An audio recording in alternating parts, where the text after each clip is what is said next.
आज हम बहुभुज के बारे में अध्ययन करेंगे। बहुभुज की परिभाषा है 3 या 3 से अधिक भुजाओं से घिरी बंद समतलीय आकृति को बहुभुज कहते हैं।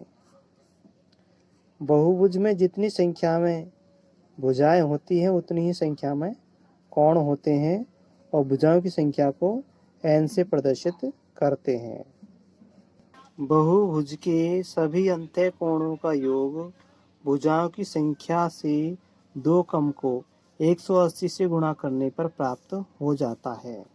अर्थ n-2 गुणा 180 या 2n-4 गुणा 90।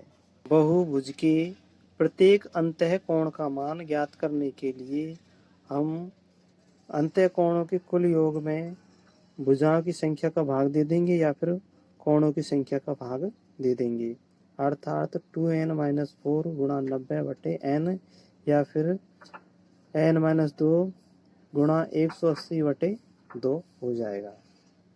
बहुभुजों के प्रकार। बहुभुज यानी कोणों के आधार पर 2 प्रकार के होते हैं। उत्तल बहुभुज। उत्तल बहुभुज में प्रत्येक कोण का मान 180 डिग्री से कम होता है और अवतल बहुभुज में प्रत्येक कोण का मान यानी कि एक कोण 180 डिग्री से बड़ा होता है, वो होता है अवतल बहुभुज। भुजाओं की लंबाई के आधार पर बहुभुज। वह बहुभुज जिसमें प्रत्येक भुजा समान लंबाई की होती है उसको समबाहुभुज कहते हैं और जिसमें भुजाओं की लंबाई अलग अलग होती है उसको विषम बहुभुज कहते हैं।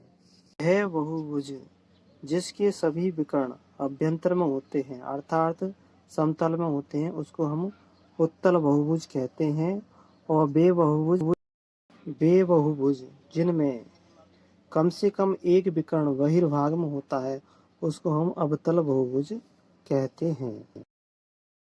बहुभुज के यानी समबाहुभुज के सभी बाह्य कोणों का योग 360 डिग्री होता है। यानी कोई सा बहुभुज हो उसके सभी बाह्य कोणों का योग 360 डिग्री होता है और जब हम 360 डिग्री में कोणों की संख्या या भुजाओं की संख्या का भाग दे देते हैं तो हमें प्रत्येक कोण का मान प्राप्त हो जाता है जब वह समबाहुभुज होता है। तो उदाहरण के तौर पर किसी बहुभुज की प्रत्येक बाह्य कोण का मान 90 डिग्री है तो उसमें कोणों की संख्या या भुजाओं की संख्या ज्ञात करेंगे तो 4 आ जाएगी यानी 90 चौको 36। उसी तरह से प्रत्येक कोण का मान 60 डिग्री हो तो भुजाओं की संख्या या कोणों की संख्या आ जाएगी 6 कोण या 6 भुजाएं आ जाएंगी। बहुभुज के बाह्य व अंतः कोणों का योग 180 डिग्री होता है यानी कि शीर्ष कोणों का योग 180 डिग्री होता है बहुभुज की।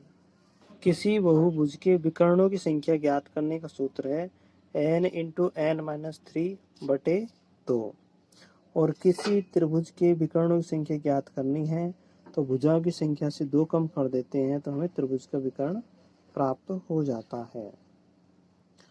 और किसी त्रिभुज के किसी बहुभुज में अनेक त्रिभुज दे रखे हैं तो सभी त्रिभुजों के अंतः कोणों का योग ज्ञात करने के लिए यानी त्रिभुजों की संख्या गुणा 180 हो जाएगी।